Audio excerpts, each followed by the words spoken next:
Welcome students. Now today we can discuss some written examples on that solution of equations there. तर बघा, तर fifth example होता आपला. तर see that the cost of 4 pencils. बघा, the cost of 4 pencils, 3 pens. याच्यावरूनच ते समीकरण तयार होतात. 3 pens and 2 erasers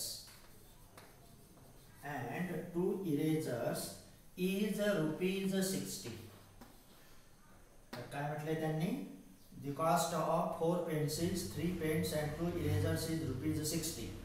The cost of 2 pencils, बघा, the cost of 2 pencils, 4 pens and 6 erasers is rupees 90. बघा, हे झालं दुसरं समीकरणाचं दुसरं वाक्य था. त्यानंतर the cost of 6 pencils, 2 pens and 3 erasers is rupees 70. तर असं ते दिलंय. मेनी टू वन आणि वन टू मेनी असं ते प्रकार असतो. Full stop. Find the cost of each atom by using matrices. Find the cost of each atom using matrices. आणि मग आता त्या ठिकाणी बघा, तर हे तुम्हाला अनेक गोष्टींचं दिलंय, त्याच्यावर एकाच मिळवायचं. एकाच असं आपण अनेकाचं मिळवतोच. तर लेट ऑफ दॅट. आणि मग इथं मानायचा let x equal to cost of, बघा, कॉस्ट ऑफ 1 पेन्सिल. तर काय म्हणायचं? x equal to cost of 1 pencil, y equal to cost of 1 pen आणि z equal to cost of 1 eraser. झालं? आणि मग आता पहिल्याच इन्फॉर्मेशन वरून आपल्याला पहिलं समीकरण मिळेल. मग काय आहे त्या ठिकाणी? 4 पेन्सिल्स, 3 पेन्स आणि 2 इरेजर्स. अँड देअरफॉर मग एका पेन्सिलची किंमत तुम्ही x मानली. 4 पेन्सिलचे किती झाले? 4x rupees. त्यानंतर किती पेन आहे? 3. किती होतील? 3y. एक आहे इरेजर z ला, 2 आहे त्या ठिकाणी, म्हणजे 3y + 2z. आणि त्या सर्वांची किंमत किती येते? 60 रुपीज. आणि त्याला नाव द्यायचं 1 नंबर. झालं? पहिलं समीकरण तर मिळालं. त्यानंतर दुसरं आहे 2 पेन्सिल, 4 पेन, 6 इरेजर्स. मग इथं ह्याच्या प्रमाणात मग दुसरं समीकरण काय तयार होणार? 2x + 4y + that 6z = 90. या सर्वांची किंमत तुमची 90 रुपये आहे. आणि शेवटचं समीकरण तसंच तयार होणार. बघा, 6 पेन्सिल प्लस म्हणजे 6x + 2y + 3z = 70. Call that of the 3. तर असं ते दिलेल्या इन्फॉर्मेशन वरून आपल्याला समीकरण मिळाले. आणि मग there are the 3 equations in 3 unknowns. We can form their matrix equation. आणि आता याचं काम सांगतात. त्यामुळे असे लेखी उदाहरणावरून आपल्याला ते मिळवता येतं. झालं? आणि मग आता त्याचं मॅट्रिक्स इक्वेशन आपल्याला मिळेल. And therefore their matrix equation is ax equal to b, बरोबर 3/3, 3/1, 3/1. and therefore पहिला असणार स्क्वेअर मॅट्रिक्स ऑफ कोएफिशियंट्स, दुसरा असणार कॉलम मॅट्रिक्स ऑफ अननोन्स आणि तिसरा राइट हँड साइडला असणार कॉन्स्टंट टर्म्स ऑन अरेंजेस. आणि मग बघा, पहिले इक्वेशन 4 3 2, दुसरा आहे 2 4 6, वेल 2 4 6, तिसरा आहे 6 2 3. when it is 6 2 3, इथं व्हेरिएबल्स मानले होते x y z. एकूण किमती आहेत 60 90 आणि 70. तर असं ते मॅट्रिक्स इक्वेशन तुम्हाला प्रथम मिळवावं लागतं. झालं? तर हे दिलेल्या इन्फॉर्मेशन वरून आतापर्यंत आपल्याकडे इक्वेशन ठेवली होती. आपण फक्त त्या दिलेल्या माहितीवरून ते तयार केले. आणि मग आता इथं आपण त्याला सॉल्व्ह करायचं. त्याचा a इन्व्हर्स घ्यायचा. ज्या अर्थी त्यांनी मिळवलंय याचा अर्थ त्याला इन्व्हर्स असणारच आहे. चेक करायची काही गरज नाही. परंतु जर तुम्हाला ॲडजॉइंट मेथडने सोडवायचं असेल तर मग मात्र चेक करावं लागेल. परंतु काही गरज नाही. Remain as it is. आणि मग आता आपण त्याला त्या ठिकाणी मिळवण्याचा प्रयत्न करू. मग ए ला घेऊ मग लगेच देऊया. Therefore consider that a into a inverse equal to I. Row ऑपरेशनचा उपयोग करायचा कारण हे हायर कॉन्स्टंट्स आहेत. आपण ॲडजॉइन मेथडनं जाणे नाही आणि तुम्हाला इच्छा असेल तर तुम्ही जाऊ शकता, काही प्रश्न नाही. आणि मग आता इथं द्यायचे ते ब्लॉक आपलं ठरल्याप्रमाणे रो मॅट्रिक्स किंवा रो ट्रान्सफॉर्मेशनची जास्त सवय लावायची. झालं इथं आहे तुमचं 4 3 2 2 4 6 6 2 3 a इनवर्स 1 0 0 0 1 0 0 0 1 मिळालं. आणि मग आता एक करायचे. आता आपण रो ट्रान्सफॉर्मेशनचा उपयोग करणार. याचा अर्थ कॉलम वाईज घटक कसे आले पाहिजे 1 0 0 पहिला 1, नंतर दुसऱ्या कॉलम मधला दुसरा 1, तिसऱ्या कॉलम मधला तिसरा 1 आणि त्याच्याच मदतीनं. किती प्रॅक्टिस झाली आतापर्यंत बरोबर. उदाहरणं कमी सोडले असतील पण तेवढा वेळ आपण त्याच्यासाठी योगदान दिलेलंच आहे. आणि मग आता काय करता येईल बरं. 4 न भागण्यापेक्षा आपण याच्यातून 2 न भागू आणि मग 2 न भागलं तरी इकडे 1 हाफ येणार आहे, कुठेतरी काहीतरी होणारच आहे. झालं. आणि मग आता करूया त्या ठिकाणी. तर R2 चेंज टू अगोदर तिथे एक आणू R2 change to 1 half times R2 म्हणजे मग नंतर ट्रान्सलेशनला तिथं आपल्याला मिळेल. झालं. Therefore मग परत इथं ब्लॉक काढून ठेवायचे. A इनवर्स ठेवायचा, इकडचा पण ब्लॉक ठेवा, काही प्रश्न नाही. मग पहिला रो तुमचा आहे तसा, इकडचा पण पहिला रो आहे तसा. आता दुसऱ्या रोला 2 ने भागायचे म्हटल्यानंतर 1 2 3 झाले. इथं 2 ने भागायचे म्हटल्यानंतर 0 1 हाफ 0 झाले. ॲट ए टाइम दोन्हीकडे चला, दोन्हीकडचे रो ॲट ए टाइम लिहायचे. कॉलम असतील तर कॉलम वाईज लिहा 6 2 3 0 0 1 झालं. आणि मग आता हा एक इथं आणायचा. तर असंच ते जायचं, अजिबात बदल नको नाहीतर मग ते मिळत नाही. आणि therefore take the interchange between R1 R2. therefore परत ब्लॉक आले. A इनवर्स आला. कुठे नाही कुठेतरी वेळ जातो. तुम्ही ॲडजॉइन म्हटलं तरी कॅल्क्युलेशन येतात, हे म्हटलं तरी कॅल्क्युलेशन येतात, येणारच. आणि मग आलं तुमचं 1 2 3 4 3 2 6 2 3 इकडचं बघा 0 1 हाफ 0 1 0 0 लक्ष ठेवायचं तुम्ही सुद्धा 0 0 1 मिळालं. त्यानंतर आणि मग आता आपणाला त्याच एकच्या मदतीनं त्या कॉलम मधले हे घटक 0 करायचे. अजिबात दुसरा मोह होऊ द्यायचा नाही. याचा अर्थ ऑपरेशन काय असणार. दुसऱ्या रो साठीचं R2 चेंज, तिसऱ्या रो साठीचं R3 change. Element positive operation negative. R2 minus 4 times R1 आणि R3 मायनस 6 टाइम्स R1. याच्यातून ह्याची 4 पट वजा तर 0, याच्यातून ह्याची 6 पट वजा तर 0. हेच ऑपरेशन इथे येतात. अँड therefore मग इथं A इनवर्स इकडचा पण ब्लॉक काढूनच ठेवायचे ॲट ए टाइम म्हणजे मिस्टेक होत नाही.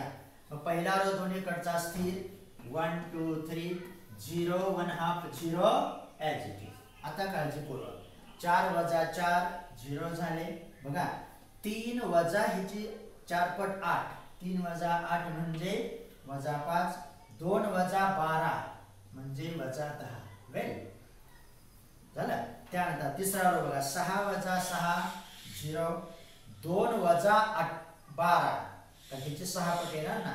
2 वजा 12 वजा 10 काही प्रश्न नाही. 3 वजा 18 कारण 6 आहे. 3 वजा 18 म्हणजे वजा 15. हे बेरीज वजाबाकी चुकवू नका बरोबर. त्यानंतर राईट हँड साईडला पण तसं R2 मायनस 4 टाइम्स R1 1 वजा 0 एकच 0 minus 1 minus 4 times R1 minus 4 times R1 म्हणजे किती आले तुमचे 2 झाले. इथं एक मिनिट हा बरोबर 0 minus that 4 times R1 that is minus 2. त्यानंतर 0 मायनस 0 दॅट इज 0. आता बघा 0 वजा 6 0 चालेल. 0 वजा 1/2 6 पट म्हणजे 3 आले म्हणजे वजा 3 झाले आणि 1 वजा 0 एकच. तर असे थोडंसं सिस्टमॅटिक जावं लागतं तर ते मिळतं बघा. त्यामुळे स्टेप बाय स्टेपच जायचं. अगोदर R1 चा उपयोग कसा झाला आता तसा R2 चा. त्यानंतर therefore मग आता काय आलं इथं पहिला कॉलम तुमच्या मनासारखा झाला 1 0 0. आता वजा 5 न भागावंच लागेल, दुसरा पर्यायच नाही त्याला. दुसरीकडे तुम्ही गेलात तर हे घटक तुमचे डिस्टर्ब होतील, काही अडचण नाही. मग R2 change to -1/5 times R2, काही प्रॉब्लेम नको. अँड देअरफॉर फक्त भागायचे, ब्लॉक काढून टाकू. A इनवर्स दुसऱ्या रोला आता डिवाइड करायचा आहे. पहिला रो तुमचा आहे तसा, इकडचा पण पहिला रो आहे तसा. आता -1/5 न गुणायचं म्हणजे वजा 5 न भागायचा, अर्थ एकच आले तुमचे 1. वजा 10 भागिले -1/5 आले तुमचे 2. वजा वजा अधिक. इकडे बघा, आता इकडे येतील तुमचे -1/5 वजा वजा अधिक, दॅट इज 2/5 आणि इथं झाले 0. तिसऱ्या रो मध्ये काही बदल नाही. 0 -10 -15, इकडे 0 -3 दॅट ऑफ द 1. तर असं ते मिळत आहे. मग आता दुसऱ्या कॉलम मधला दुसरा एलिमेंट 1 झाला, त्याच्या मदतीने हे 2 0 करायच्या. तर असंच ते सोडवायलाच हवं. मिळालं. आणि मग आता ऑपरेशन अप्लाय करू. देअरफॉर R1 चेंज टू आणि R3 change to. R1 R2 मधले घटक, R3 मधले घटक 0 करायचे ह्याच 1 च्या मदतीनं. याचा अर्थ R1 - 2 टाइम्स R2 बघा, आणि R3 + 10 टाइम्स R2. याच्यात ह्याची 10 पट मिळवली तर 0, याच्यातून ह्याची दुप्पट मिळवली तर तो एलिमेंट 0. आणि हेच टेक्निक लक्षात ठेवा. कॉन्स्टंट किंवा ते नंबर्स फक्त बदलतील, प्रोसिजर अजिबात बदलू नका. पहिला हा 1, त्याच्या मदतीने हे 2 0, नंतर हा 1, त्याच्या मदतीने हे 2 0, हा 1, त्याच्या मदतीने हे 2 0. आता R1 - 2 टाइम्स R2. 1 वजा 1 0 1 डिस्टर्ब नाही झालं. 2 वजा 2 0 तयार झाला. 3 वजा वजा 4 म्हणजे वजा 4च, म्हणजे वजा 1 राहिले. त्यानंतर इकडे बघा, आता इकडे काळजीपूर्वक 0 - +2/5 म्हणजेच 2/5. आपण थोडं लक्ष ठेवायचं. त्यानंतर 1/2 - 4/5 बरोबर का? कारण R1 मधला घटक 1/2, त्याची दुप्पट आली 4/5. लसावी आला 10, इथं 5 न, इथं 2 न, म्हणजे किती आले? 5 वजा 8 म्हणजे -3/10 येऊ द्या, कारण 5 वजा 8 वजा 3 येतील ना. तर हे आपण अंकाचा नीट व्यवस्थित विचार करायचा. त्यानंतर 0 - 2 टाइम्स 0 दॅट इज 0च आला. दुसऱ्या रो मध्ये काही बदल नाही. इकडे आहे 0 1 2, इकडे आहे तुमचे -1/5 दॅट इज 2/5 0 झालं. तर तिसऱ्या रोला बघा, R3 + 10 टाइम्स R2. 0 + 0 0, वजा 10 अधिक 10 0 आलं. वजा 15 आणि ते त्याची 10 पट म्हणजे 10 2 20 म्हणजे अधिक 5 राहिले. बघा किती छान मिळत चालतं, फक्त लक्ष ठेवावंच लागतं. त्यानंतर आता बघा 0 R3 मधले त्या ठिकाणचा एलिमेंट R2 मधला आहे -1/5 म्हणजे इथं झाले तुमचे वजा 2. 5 2 10. हे कॅल्क्युलेशन चुकू नका. त्यामुळे मी आहे तसंच पुट करतोय. R3 मधला घटक वजा 3 अधिक 10 गुणिले याची 2/5 म्हणजे 5 2 10, 2 2 4, 4 वजा 3 1 झालं. त्यानंतर R3 + 10 टाइम्स R2. 1 अधिक 10 ची 10 पट 0 ची 0 म्हणजे 1च राहिला. झालं. R3 आला. आता दुसरा कॉलम झाला तसा तयार. 0 1 0. आता तिसऱ्या कॉलम कडे जायचं. 5 नच भागावा लागेल. दुसरा पर्याय आहे का? काही नाही, भागून टाका, काही प्रश्न नाही. आपण आतापर्यंत प्रयत्न केलाच आहे ना. R3 change to R3 1/5 times R3. Therefore इथं घेतो. तर असं काळजीपूर्वक चला, बरोबर कलेक्शन होतं बघा. मग आता R3 चेंज टू 1/5 टाइम्स, याचा अर्थ पहिल्या 2 रो मध्ये काही करायचं नाही. A इनवर्स इकडचा पण ब्लॉक काढून ठेवायचा. 1 0 -1 बघा, पहिल्या 2 मध्ये काय बदल नाही.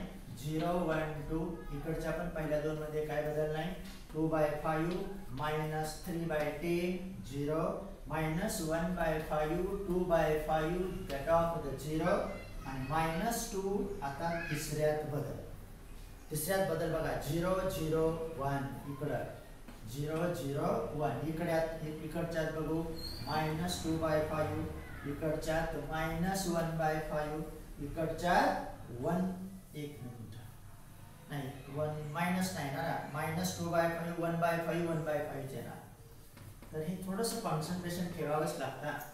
1/5 1/5. आणि आता ह्याच्यासाठीचे शेवटचे दोन ऑपरेशन बरोबर तसं घडतात. And therefore use or apply हे शब्द द्यायचे. कधी कधी माझ्याकडनं राहत असतील तर R1 change to R2 change to. मग कसा चेंज आहे, याच्यात ह्याची एक पट मिळवायची म्हणजे R1 प्लस R3 आले, एलिमेंट निगेटिव्ह ऑपरेशन पॉझिटिव्ह. दुसऱ्यामधून तिसऱ्याची दुप्पट वजा करायची, 2 वजा ह्याची दुप्पट 2. आणि तो कुठे आहे R3 मध्ये, हा कुठे आहे R2 मध्ये. बरोबर. तर असंच ते लक्षात ठेवत चला.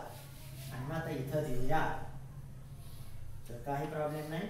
इकडे डायरेक्ट देऊन टाकायचे ए इनवर्स, काही विचार नाही करायचा. फक्त इकडे मात्र काळजीपूर्वक 1 0 0 0 1 0 0 0 1 त्या दृष्टीने जे ऑपरेशन्स असतात ना. झालं. आता बघा R1 प्लस R3 बघा 2/5 प्लस 2/5 0. त्यानंतर R1 प्लस R3 एका बाजूने ते कॅल्क्युलेशन करायचं. -3/5 प्लस -3/10 प्लस 1/5 म्हणजे तर 2 आल्या, -3 अधिक 2 म्हणजे -1 आले, -1/10 झालं. R1 plus R3 0 plus 1/5 1/5 that over. त्यानंतर आता दुसऱ्या रोकडं जायचंय. पहिल्या रोचं काम संपलं. R1 प्लस R3 0 ते 1/5 आले. आता R2 मध्ये कसं आहे, R2 -2 टाइम्स R3 R2 आहे -1/3 वजा वजा अधिक झाले तुमचे 4/5. कारण इथला एलिमेंट वजा इथले वजा दुप्पट आली 4/5 आले, त्या ठिकाणी 3/5. इथं चुकू नका. त्यानंतर R2 मायनस 2/5 मायनस त्याची दुप्पट 2/5 म्हणजे झाला एलिमेंट 0. त्यानंतर आता तिसरा R2 minus 2 times R3 2/5 minus that 2/5 0 झाले, 0 मायनस 2/5 मायनस 2/5 झाले. आणि तिसऱ्या रोला काही करू नका, -2/5 1/5 आणि 1/5. तर असा तो ए इन्व्हर्स प्राप्त झाला. आणि मग आता आपण त्याच्या इन्व्हर्सला स्टेट करू. डायरेक्ट मी इथं स्टेट करतो. तर तुम्ही तेवढं स्टेप लक्षात ठेवायची. ए इन्व्हर्स इक्वल टू मिळाला. आणि मग आता इन्व्हर्शन मेथडनं प्री मल्टिप्लाय ते आपलं ठरलेलं आहे. कुठल्याही मेथडनं तुम्ही इन्व्हर्स मिळवा, परंतु प्री मल्टिप्लाइंगच करा. A inverse into A X equal to A inverse into B. आणि मग आलं X equal to A inverse into B. ह्या 2 स्टेप लिहा तर त्याच्यात आपलं आन्सर लपलेलं असतं. मग x y z equal to आता ए इन्व्हर्स देऊ 0 -1/10 1/5 पहिला रो, 3/5 0 -2/5 -2/5 1/5 1/5 आणि इकडचे बी 60 90 आणि 70 दॅट ओव्हर. आता फक्त हा गुणाकार व्यवस्थित करायचा. बाजूला ते कॅल्क्युलेशन घ्यायचे, इकडं कॉलम मॅट्रिक्सचा द्यायचा सुरुवातीला आणि मग सोल्युशन द्यायचं x equal to y equal to z equal to. झालं. मग आता इथं पण कॉलम मॅट्रिक्स असणार. आता त्याची बेरीज वजाबाकी करू. पहिला रो पहिला कॉलम, कॉलम एकच आहे. 0 गुणिले 60 0 आले बघा, -1/10 इंटू 90 बरोबर आणि प्लस 1/5 इंटू 70 असा आला तो गुणाकार. 0 इंटू 60 0 -1 काय असेल ते. आता इथं किती आले तुमचे -9. इथं किती येतील 14 येतील ना. 14 5 70 कारण 5 बरोबर 14 5 70 आले म्हणजे आले इथं +40 आणि म्हणून आलं तिथं 14 9 5. तर असं ते आला. झालं. त्यानंतर आता दुसऱ्या रोचं बघा. दुसरा रो तोच कॉलम 3/5 इंटू 60 पेन्सिलला करायचं 60 प्लस 0 -2/5 इंटू 70 बघा. 12 5 60 आले, 12 3 36 आले. इथं वजाच होतील 14 28 28 आणि 8 36 बरोबर. तर ते 8 रुपयाला बसेल. त्यानंतर आता राहिला शेवटचा column -2/5 times rate of the 60 plus 1/5 times that of the 90 plus 1/5 times that of the 70. मग इथं 12 2 24 आले, 24 8. तर इथं 12 5 60 आले, 5 18 आले, अधिक 18 आणि अधिक 14. मग किती होतात हे? 14 8 32 वजा 24 म्हणजे किती राहिले शिल्लक? बरं इथं 10 शिल्लक राहिले म्हणजे 8च रुपये तिला 588. तर असं ते मिळत आहे. बरोबर. तर लक्षात आलं? -2/5 12 पंचे 60 वजा 24 18 पंचे 90 14 पंचे 70. एक मिनिट. बरोबर आहे की काही अडचण नाही. वजा 24 आले, अधिक 18 32 8 24 आणि मग सोल्युशन द्यायचं. and therefore x equal to that 5 y equal to 8 z equal to 8. तर एकात कुठल्या तरी किंमत टाका. 4 5 20 8 3 24 8 2 16. बघा 20 अधिक 24 अधिक 16 16 4 20 40 20 60. याचा अर्थ आपलं उत्तर बरोबर आहे. आणि मग शेवटी आन्सर देताना शब्दात द्या. Therefore, the cost of one pencil equal to ₹5, cost of one pen equal to ₹8, and cost of one eraser equal to ₹8. तर असं ते व्यवस्थितरित्या मिळवायचं. तर बरोबर मिळतं त्यानंतर. आता असंच आहे, फक्त नंबरच्या सिस्टीम बद्दल आहे. See that. ते वाक्याचं रूपांतर करता आलं पाहिजे. See that. If 3 numbers are added, बघा if 3 numbers चार्ट मध्ये देतो are added, if 3 numbers are added their sum is 2. जर 3 संख्यांची बेरीज केली तर किती येते? ती 2 येते. त्यानंतर if 2 times the second number, बघा if 2 times the second number is subtracted from वाक्याचं रूपांतर समीकरणात करता आलं पाहिजे. Sum of first and third, sum of first and third we get 8. बघा तर इथपर्यंत हे पहिलं वाक्य आलं. 2 times सेकंड नंबर हे दुसरं वाक्य आलं. त्याच्यावर दुसरं समीकरण मिळेल. आता तिसऱ्याचं बघा. and if 3 times the first number, if 3 times the first number is added to the sum of second and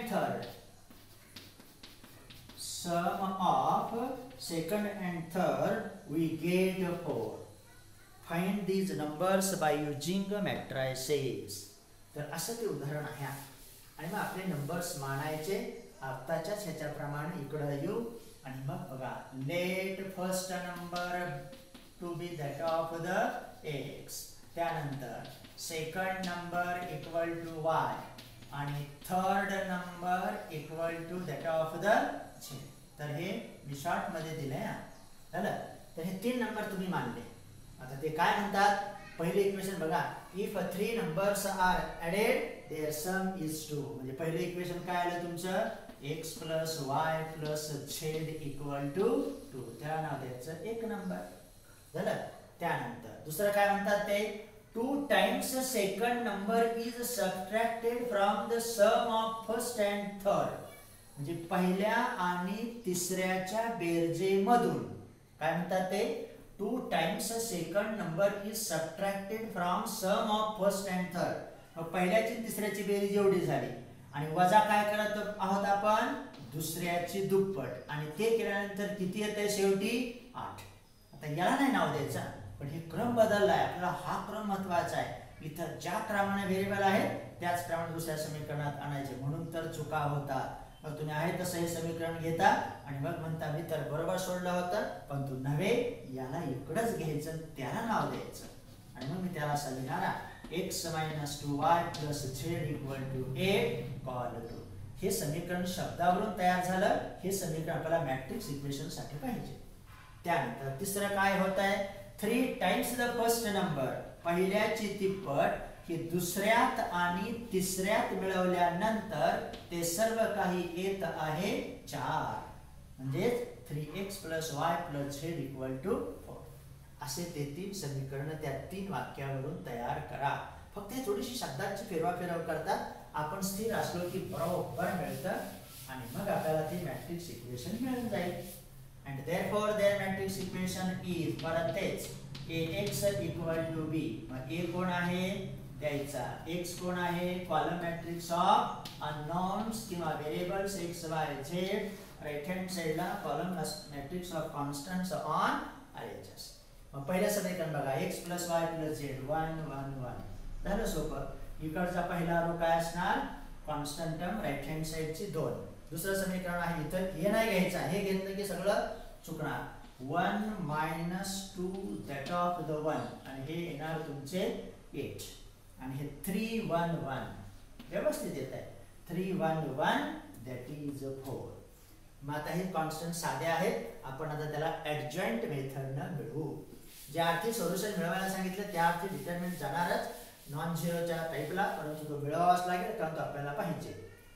त्यामुळे बघा therefore मग डिटरमिनंट ऑफ लगेच तयार करायचा त्याला 1 1 1 1 - 2 1 3 1 1 that is equal to 1 into bracket -2 -1 -3 झाले -1 कंसात 1 -3 -2 झाले अधिक 1 कंसात 1 अधिक 6 7 झाल्या. हे चुकू नका.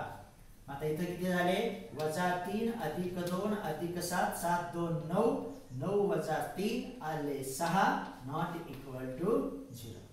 आणि मग त्याला इथं दिमाग आपला तो शेवटी लागणार आहे.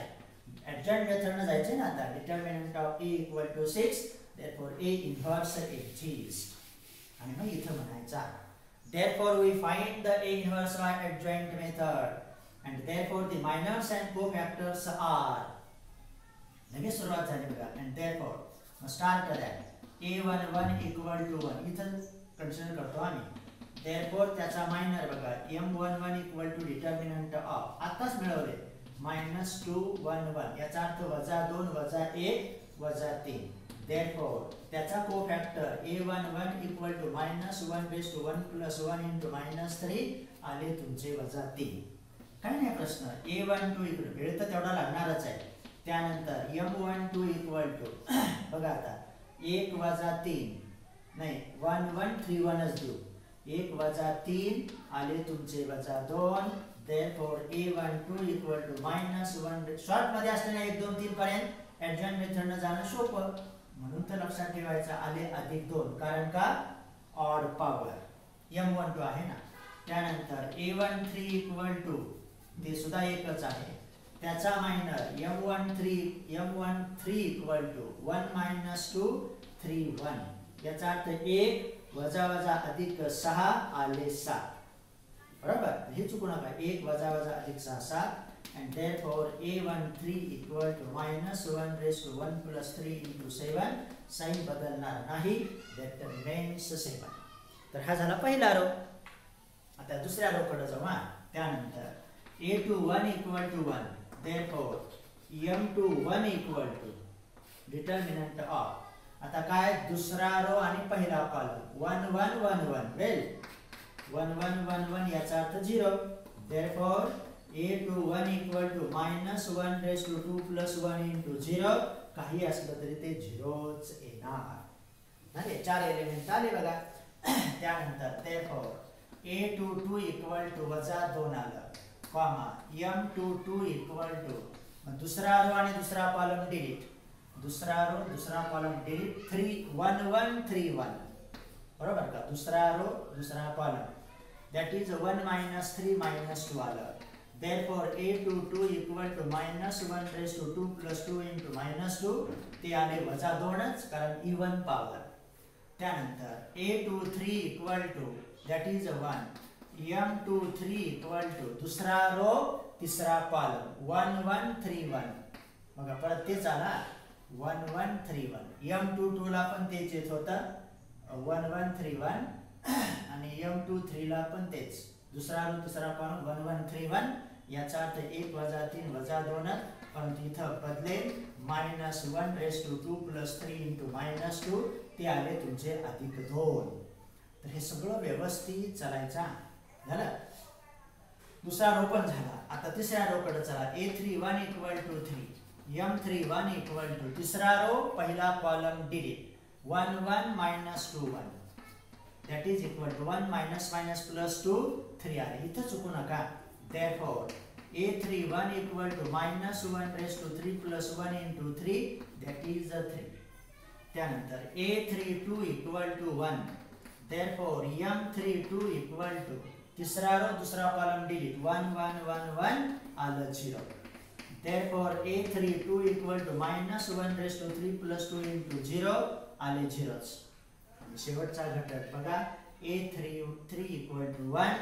Therefore एका ह्याच्यात ते आलं पाहिजे म्हणजे व्यवस्थितरित्या 1 1 1 -2 वजा 2 वजा 1 आले वजा 3. and therefore A33 equal to -1^3 plus 3 into -3 आले तुमचे वजा 3. तर असा तो सगळ्यांचे मायनर कोफॅक्टर्स मिळाले. आणि मग आता इथं देऊया. इथं देतो and therefore matrix of cofactors C equal to that is A11 capital R. ते आता मी काही लिहित नाही, तुम्ही लक्ष ठेवायचं. A11 जसे मिळाले तसेच. आता बघा वजा 3 2 आणि 7 पहिला रो. दुसरा रो आला तुमचा इथं बघा 0 -2 आणि 2 बरोबर का. 0 -2 आणि 2. एक मिनिट काहीतरी चुकतंय. A22 आलं वजा 2, A23 आले +2. आता इथपर्यंत आलो ना आपण. आता हे इकडचं आहे ना, तर एक मिनिट काहीतरी चुकतच नाही. बरोबर आहे. A22 A23 आला. आता A31 A32 आणि A33 आले 3 0 -3 बरोबर.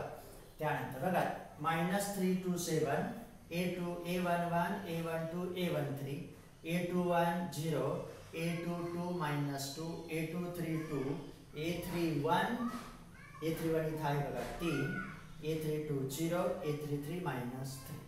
आता काही अडचण नाही. तेव्हा हे थोडंसं व्यवस्थित कॉन्सन्ट्रेशन तर असायलाच हवा, तर ते मिळतं. नाही तर थोडंसं जरी आपण डिस्टर्ब झालो तरी ते उदाहरण डिस्टर्ब होतं झालं. आणि मग आता त्याचा ॲडजॉइंट घ्या. Therefore adjoint of A equal to C transpose equal to column वाईजच घटक लिहायचे. अजिबात कंटाळा नको. मग पहिला रो पहिला कॉलम -3 to 7 0 -2 2 आणि 3 0 -3. वेल इट इज झालं.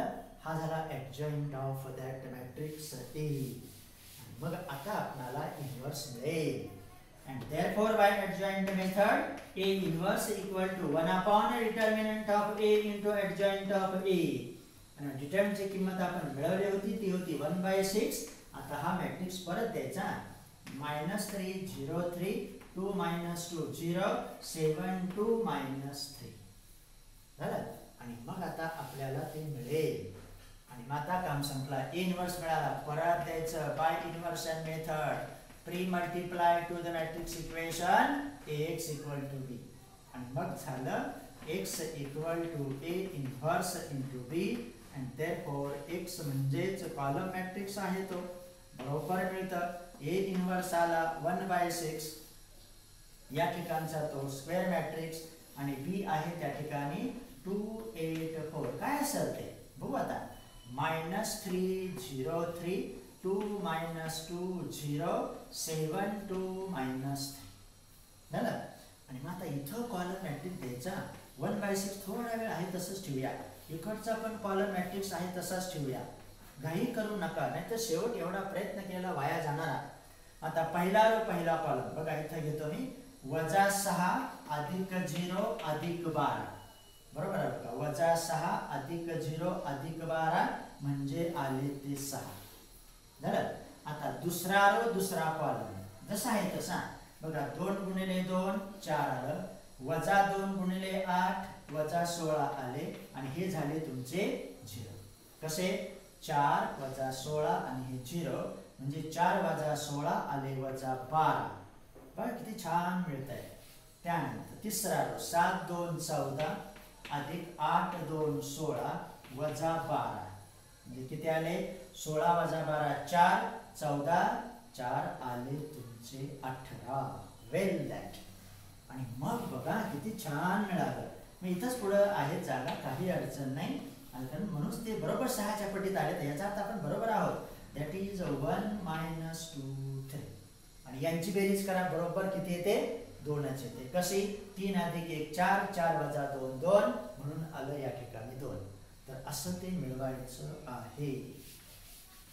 त्यानंतर आणि मग आता आज आपण मॅट्रिक्सला संपवूया. शेवटचं उदाहरण बघूया. तर वेल दॅट एक्झाम्पल सगळे उदाहरणं तुम्ही व्यवस्थित ऑब्झर्व करा, सोडवलेले वगैरे. तर चांगलं उदाहरण आहे बघा. The total cost of see that the total cost of 3 TV sets and 2 VCRs is rupees 35,000. परत अनेकावरून एकाकडे जायचं. 3 TV आणि 2 VCR ची एकूण किंमत किती आहे 35,000. त्यानंतर बघा आता द शॉपकीपर वॉन्ट्स, याच्यापासून एक समीकरण मिळेल. The shopkeeper wants profit of rupees 1,000 per television and rupees 500 per VCR. म्हणजे तो दुकानदाराला काय पाहिजे, एका टेलिव्हिजनवरती 1000 रुपये नफा आणि एका VCR वरती 500 रुपीज प्रॉफिट. त्या प्रॉफिटनं तो काय करतोय बघा पुढे. He can sell SEL not CE. He can sell 2 TV sets and 1 VCR. त्यानंतर ह्या नफा मिळवण्याच्या दृष्टीनं 2 TV आणि 1 VCR विकला. त्यावेळेस त्याला मिळाले इट्स रेव्हेन्यू इज रुपीज 21,500. तर त्याला किती रुपये मिळाले एकूण 21,500. Find the cost price and selling price. दोन्ही किमती मिळवायच्या आहेत. Cost price and selling price of TV and VCR. काही अडचण नाही. मग आता मानणं फार महत्वाचं आहे. मग काय मानायचं, 2च व्हेरिएबल येतील. एक TV साठीचा, दुसरा VCR चा. Let x equal to price of. त्यांनी काय म्हटलेलं आहे, एक मिनिट.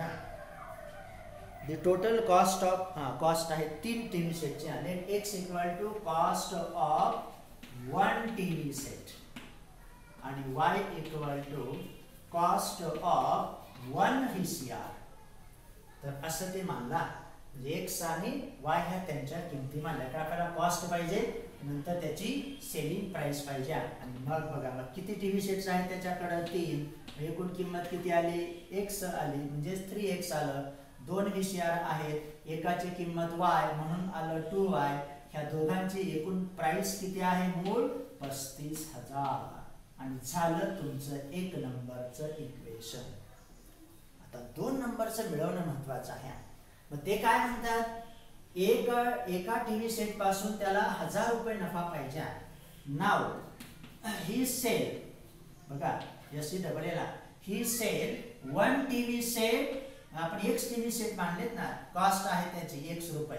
मग आपल्याला एका टीव्हीला कितीला मिळवायचे, त्याला मग 1 अधिक 1000 न तो सेल करणार म्हणजे टीव्ही. आणि VCR कसा सेल करतोय तो, त्याची मूळ किंमत आहे y, पण त्याला नफा किती पाहिजे 500 रुपये. म्हणजे एका टीव्हीच्या पाठीमागे तो 1000 रुपये नफा पाहिजे. म्हणजे तेवढ्याने जास्त किमतीला विकायला पाहिजे ना, तरच प्रॉफिट होणार. आणि VCR पासून तो 500 रुपये नफा घेण्याचा प्रयत्न करतोय. मग त्या नफ्याच्या दृष्टीने किती टीव्ही आणि किती VCR विकले त्याने, 2 टीव्ही म्हणून आले 2x + 1000. एक VCR y + 500 आणि एकूण रुपये त्याला किती मिळाले 21,500. असं ते दुसरं समीकरण झालं. पण आपल्याला ह्या भाषेत पाहिजे आणि थोडंसं त्याला स्वरूप देऊया. 2x plus that 2000 plus that y plus 500 equal to 2,1,500. Constant right hand साईडलाच ठेवायच्या आणि हे विकण्याचं समीकरण आलं. Selling to get that the profit 2x plus y equal to, मग हे 2500 तिकडे गेले. 2500 म्हणजे किती राहिले शिल्लक? 1900. त्याला नाव देऊ 2. आणि असं हे दुसरी इन्फॉर्मेशन दुसऱ्या उदाहरणाची दिलेल्या माहितीवरून मिळवण्याचा प्रयत्न झाला. तर उदाहरण वाचायचं बरोबर कळतं. एका टीव्हीची किंमत आपण x रुपये मानली, 1000 रुपये नफ्याने तो विकतोय म्हणून सेलिंग प्राइस आली x plus 1000. इथं प्रति पाहिजे x plus 1000 आणि 1000 आणि y plus 500 ह्या टीव्हीच्या आणि VCRच्या सेलिंग प्राइस आहेत आणि मूळ प्राइस आहेत एवढ्या. झालं. तर 2 समीकरण आले, आपलं काम संपलं आणि मग आता त्याचं इक्वेशन दिले. तर बघा दुसरं समीकरण इथं घेतो. 2x plus y equal to 1900. त्याला नाव द्या 2 नंबर. झालं काम. and now therefore their matrix equation is, इथं काय 2/5 पटकन मिळून जाईल. x equal to b and therefore that over दोनच व्हेरिएबल आहे, एक टीव्हीचा एक VCRचा, that is equal to constant terms 3, 2, 2, 1. इकडं आहेत 35,000, इकडं आहेत 19,000.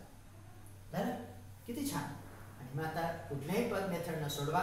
पण आपण आता ॲडजॉइंट मेथडनं पटकन जाऊ. therefore determinant of a equal to, बघा 3 वजा 4 आले वजा 1 नॉट इक्वल टू 0 आहेच त्याला इनवर्स, काही अडचण नाही. वजा 1 येते. तर आता इथं घेऊ 4 तर आहे ते, त्यामुळे काही प्रश्न नाही. therefore a1 the minor and cofactors are a11 equal to 3. therefore m11 equal to, त्याचा मायनर आला 1, त्याचा कोफॅक्टर येणार a11 equal to -1 raised to 1 plus 1 into 1, that is -1.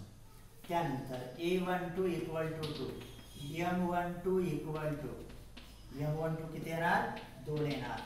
therefore a12 equal to -1 raised to 1 plus 2 into 2, that is -2. त्यानंतर a21 equal to 2, m21 equal to 2 झालं. therefore a21 equal to -1 raised to 2 plus 1 into 2, हे सुद्धा वजा 2 आल्या. आणि शेवटी a33 equal to 1, m33 sorry a22 m33 येणार कसं? a22 equal to 1, m22 equal to 3, and therefore a22 equal to -1 raised to 2 plus 2 into 3, that is 3. आपल्याला माहिती आहे 2/2 च्या डिटरमिनंटचं फक्त हे अल्टरनेट होतात आणि यांचं साइन बदलतं ॲडजॉइंट मध्ये, तो डायरेक्ट द्यायचं नाही. आणि मग बघूया. and therefore matrix of cofactors c equal to, प्रथम मॅट्रिक्स ऑफ कोफॅक्टर मिळेल बघा -1 -2 -2 आणि 3. कसं आलं इथं? a11 equal to -1, कसं काय बरं? a11 equal to -1, एक मिनिट, -1 नाही ना, 1च आहे ना, तो इथं +1 मिळाला. -1 raised to 1 plus 1 एकच येणार. तरी म्हटलं काहीतरी चुकतंय, कारण हे फक्त अल्टरनेट होतात ना, तर लक्ष ठेवायचं दॅट ऑल. तर बघूया. and therefore c transpose equal to, मग आला तुमचा ॲडजॉइंट ऑफ a आणि तो येणार असा. मग काय आहे? 1 - 2, पहिला रो पहिला कॉलम, दुसरा रो दुसरा कॉलम, म्हणजे हे बरोबर अल्टरनेट झाल्या. 1 इथं आलं, 3 इथं गेलं, ते जागेवरच राहिले. आता काम सांगितलं.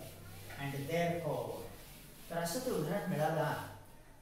मग a inverse equal to that 1 upon determinant of a into adjoint of a, मग 1 upon 1 minus 1 adjoint मिळालाय. c transpose 1 minus 2 minus 2 3, that over. आणि मग बघा therefore that a inverse equal to, इथं देतो therefore a inverse equal to, आता sign बदला. 1 minus 2 आहेत ते -1 2 झाले, -2 3 आहेत ते 2 - 3 झाले. होऊ द्या, त्याशिवाय आपल्याला ते मिळत नाही.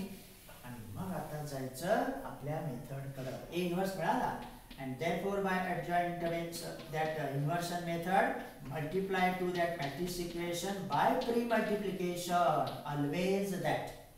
म्हणजे शेवटचं उदाहरण आहे ते. and therefore x equal to a inverse into b. आणि a inverse आता मिळाला, b आहेच तुमच्याकडं. therefore दोनच व्हेरिएबल आहेत, काही प्रश्न नाही.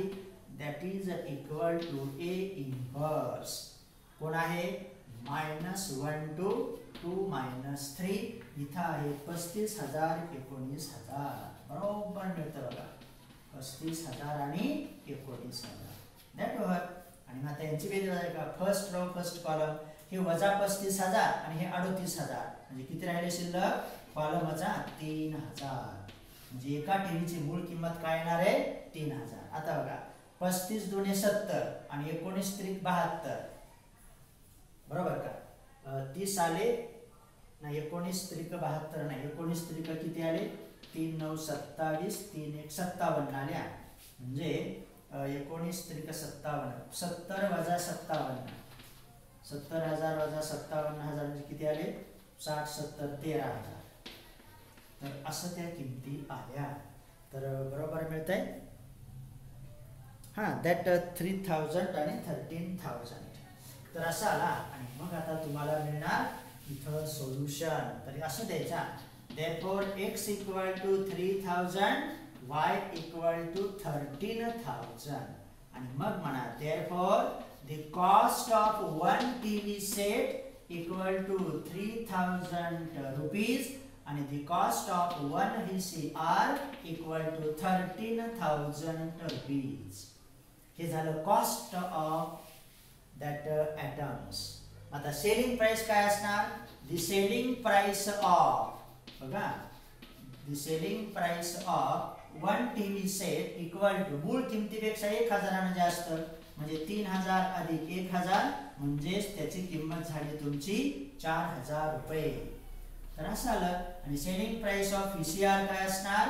VCR ची मूळ किंमत आहे 13,000, त्याच्यात त्याला नफा पाहिजे होता 500 रुपये, म्हणजे सेलिंग प्राइस काय आली? 13,500. तर अशा रीतीनं आपलं हे प्रकरण आज संपलेलं आहे. उद्याच्याला आपण परत त्या डेरिव्हेटिव्हच्या ऍप्लिकेशन कडे जाणार. त्याला आपण जस्ट सुरुवात केलेलीच आहे. तर इन दिस वे थोडा जास्त वेळ झाला, परंतु काय हरकत नाही, कारण बरेच दिवस 1 आणि 2 आणि 3च उदाहरणं होतात. काय नाही, जास्त वेळ पण नाही, 2च मिनिटं जास्त झालेत फक्त.